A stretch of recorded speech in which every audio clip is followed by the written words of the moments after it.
Hi guys, kain tayo ng binatog. May binili ako sa palengkeng binatog. Ito siya. Charan! 50 pesos na nga pala yung isang ganito. Meron na siyang gatas, tapos yung kinudkod na nyog. Ayan. 50 pesos. Sulit ba? Salin natin dito sa ating plato. Ay, plato. Mangkok. Salin natin. Wait lang. Kasi baka hindi ko maubos. I-share natin sa iba. Dami din. Tignan nyo guys. Ayan siya. Haluin lang natin. Kumakain ba kayo ng binatog? O yung nilagang mais to? Yan. Mayin natin. Bango. Alam niyo ba kung saan ko ito nabili? Doon sa likod ng palengke. Meron doon nagtitinda ng ganito. Nakita ko yung tatay, malinis yung damit niya. Kaya binili ko. Tapos, maglagay lang tayo ng konti dito.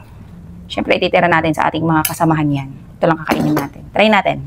Kung masarap siya. Ano? Sarap. Ang sarap ba? 10 out of 10. Ang sarap.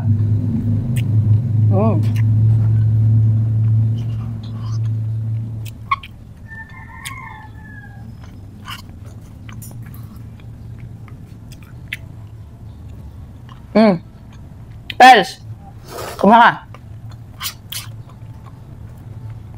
Ang sarap. Sulit yung 50 pesos.